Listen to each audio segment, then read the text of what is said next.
Hello guys, welcome back to Pradeep tales. So இப்போ தான் எழுந்திரிச்சேன் காலையில். ஸோ எழுந்திரிச்சு வழக்கம் போல், ஆக்சுவலாக இன்றைக்கி சாட்டர்டே, காலேஜ்லாம் லீவு. ஸோ வீட்டில் யாரும் இல்லைலாம் ஊருக்கு போயிருக்காங்க. ஸோ வெளில பார்த்தீங்கன்னா நல்ல மழை தெரியுதா?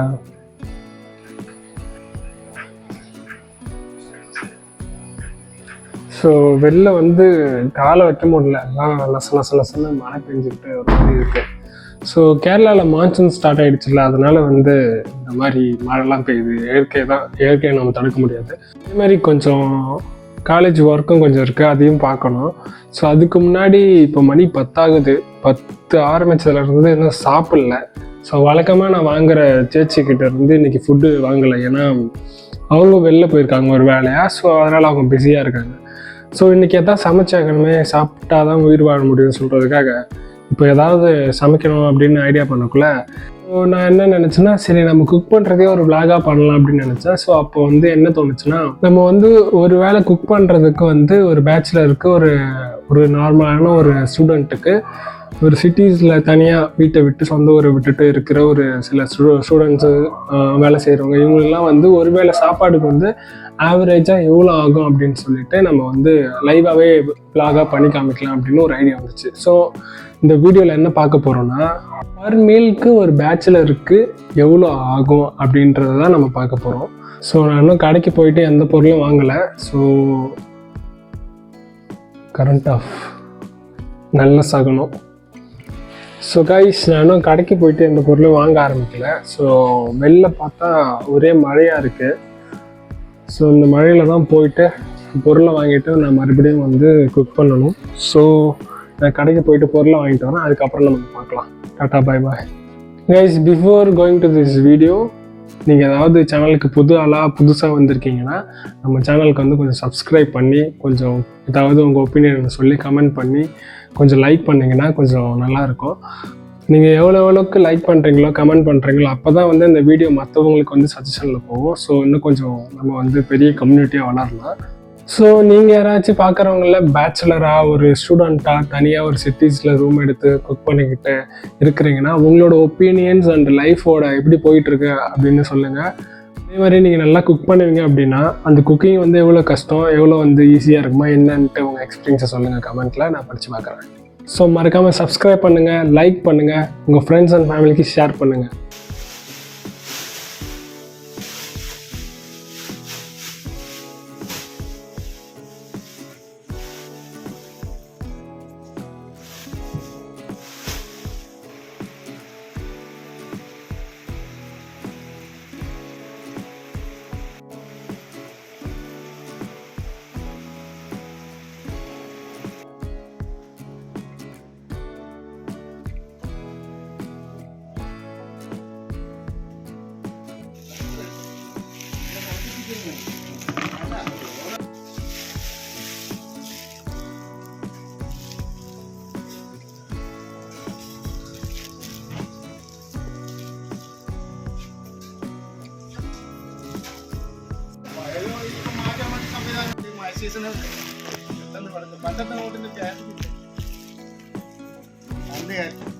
ഇതും കൂട്ടി എത്ര വെച്ചിട്ട്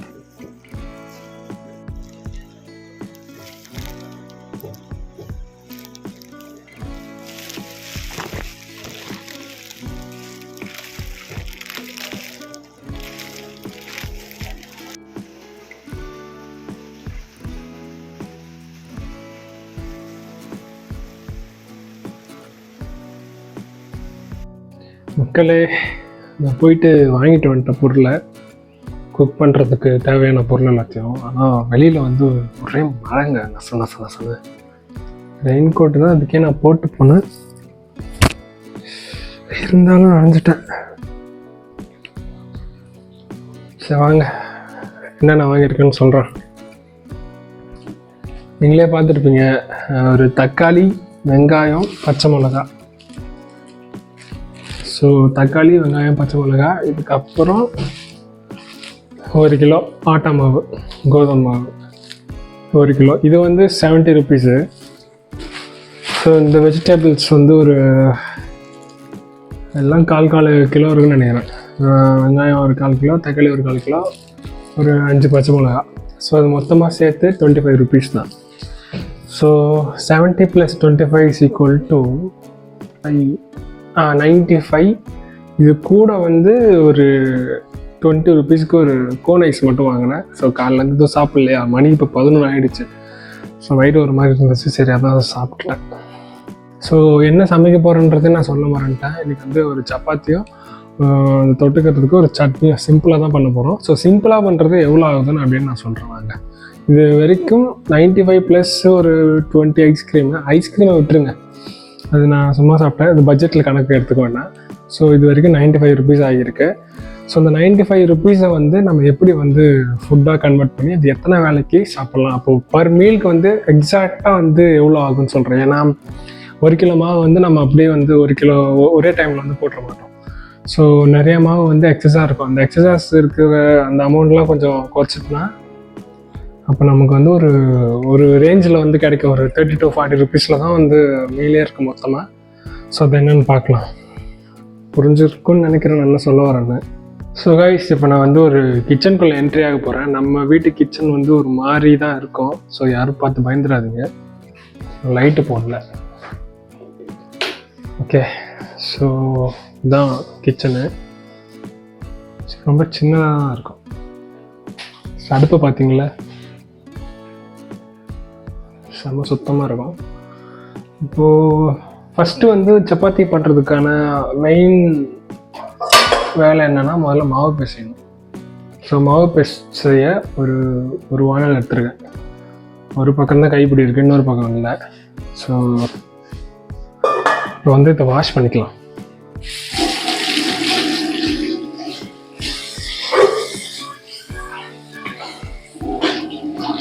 நான் நல்லா வாஷ் பண்ணிட்டு வரேன். ஆக்சுவலாக நான் வந்து பாத்திரத்தை மாற்றிட்டேன், ஒரு அலுமினியம் பாத்திரம். ஸோ நான் அந்த ஏனத்தை வந்து நான் வந்து சட்னி பண்ணுறதுக்காக வச்சுக்கிட்டேன். ஸோ இப்போ வந்து நம்ம என்ன பண்ண போகிறோம்னா, இந்த ஆட்டா இருக்குங்களா, இந்த ஆட்டாவில் ஒரு 3ஆக டிவைட் பண்ணி ஃபஸ்ட்டு இருக்க ஒரு பாட்டை போட போகிறேன். அதாவது என் கை இது வரைக்கும். ஸோ அதில் வந்து இது வரைக்கும் இது மட்டும் நான் போட்டேன். அதில் எத்தனை சப்பாத்தி வருது, எத்தனை பேர் சாப்பிட்லான்னு சொல்கிறேன். ஏன்னா சம்டைம்ஸ் நமக்கு இந்த மாவு அளவுலாம் தெரியாது. எவ்வளோ கிடைக்குதோ கொஞ்சமாக போட்டு அதில் சில வாட்டி வந்து 5 வரும், சில வாட்டி 7, 8 கொஞ்சம் எக்ஸஸாக போகும்ல. ஸோ அது வந்து எக்ஸஸாக ஒரு 8 வந்துச்சுன்னா ஒரு 2 பேர் சாப்பிட்லாம். ஸோ நான் அதை பார்த்துட்டு உங்களுக்கு கரெக்டான ஒரு மீலுக்கான ரேட்டை சொல்கிறேன், ஓகேங்களா. இந்த மாவு வந்து நம்ம வந்து பாத்திரத்தில் கொட்டிட்டு அதுக்கப்புறம் ஆயில், சால்ட்டு, தண்ணி எல்லாம் வச்சுருக்கேன். அப்புறம் போட்டு எல்லாத்தையும் மிக்ஸ் பண்ண வேண்டியதான். கைஸ், நம்ம சொன்ன அளவு இப்போ மாவு போட்டாச்சு. ஸோ இதில் வந்து சால்ட்டு, ஆயிலு, லைட்டாக வாட்டர் இதெல்லாம் வந்து மிக்ஸ் பண்ணி நம்ம குக் பண்ண போகிறோம். பார்த்து போகுதுன்னு நினைக்கிறேன். பெசஞ்சிட்டு ஊற்றிக்கலாம். சப்பாத்தி பண்ணுறதுக்கு பதில் கோதுமை தோசை ஆகிட போதும். மாவு பிசைஞ்சிட்ருக்கேன். ஸோ வீடியோ பார்க்குற உங்களுக்கு வந்து சப்பாத்தி மேக் பண்ணியிருந்தீங்கன்னா, இல்லை உங்களுக்கு சப்பாத்தி பிடிக்கும்னா நீங்கள் கமெண்ட் பண்ணுங்கள். கமெண்ட்டில் சொல்லுங்கள் எத்தனை சப்பாத்தி லவ்வர்ஸ் இருக்கீங்கன்ட்டு நான் பார்க்குறேன். ஸோ ஒரு வழியாக கடின உழைப்பை போட்டு நம்ம வந்து மாவு பிசைஞ்சிட்டோம். ஸோ இதுக்கப்புறம் என்ன பண்ண போகிறோன்னா, ஃபஸ்ட்டு இந்த மாவு வந்து ஒரு இடத்துல சேஃபாக வைக்கணும்.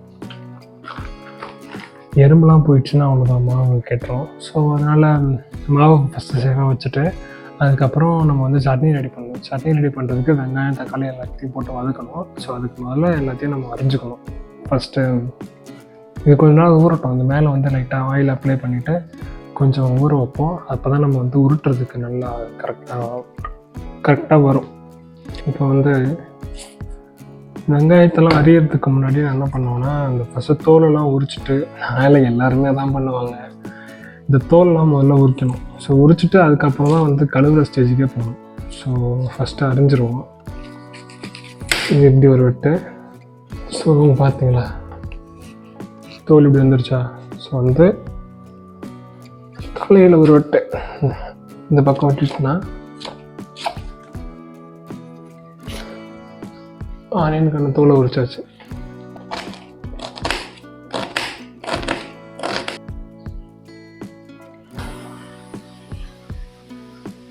ஸோ மெட்ராஸ் சமையலில் சொன்ன ஒரு விஷயந்தான் இது. வெங்காயம் போட்டால் உப்பு போட்டால் கொஞ்சம் வெங்காயம் வேகும். ஐயோ நல்லா கொட்டிட்டேன். ஸோ மக்களே, ஸோ ஆனியன் வெந்துட்டுருக்கு. இப்போ வந்து தக்காளி எல்லாத்தையும் ஆட் பண்ணிட்டேன். ஸோ வதங்கிட்டுருக்கு சட்னி. இன்னும் கொஞ்சம் நேரம் வதங்கிடுச்சுன்னா அதுக்கப்புறம் நம்ம அதை வந்து மிக்சியில் போட்டு ஒரு அரை அரைச்சிட்டோம். அதுக்கப்புறம் இன்னொரு பெரிய வேலை இருக்காது. முதல்ல உருட்டிட்டு எல்லா சப்பாத்தியும் ரெடி பண்ணிவிட்டு அதுக்கப்புறம் சுட்டு எடுக்கணும். அப்போ தான் வந்து சாப்பிட முடியும். Finally chutney ready. அப்புறம் சாப்பிட ஆரம்பிச்சிட்டேன். ஆக்சுவலாக சப்பாத்தி ஒரு 5 சப்பாத்தி வந்துச்சு. ஸோ சப்பாத்தி பெருசாக சாஃப்ட்லாம் இருக்குது, லைட்டாக ஹார்டாக தான் இருக்கும். நம்ம உருட்டின ஸ்டைல் அப்படி. ஸோ இப்போ வந்து சாப்பிட்டு காமிக்க போகிறேன். ஸோ இந்த சட்னி எடுத்து சப்பாத்தியில் அப்படி வைக்கணும். ஸோ இந்த சப்பாத்தி அப்படி பிச்சு இந்த சட்னியில் போட்டு அப்படி எடுத்து இப்போ வாயில் வச்சுனாங்களேன். ஸோ எத்தனை பேர் வந்து சப்பாத்திக்கு வந்து சட்னியை காம்பினேஷனாக சாப்பிட்ருக்கீங்க? ஆக்சுவலாக நல்லாயிருக்கும். தக்காளி சட்னி மாதிரி இருக்குது.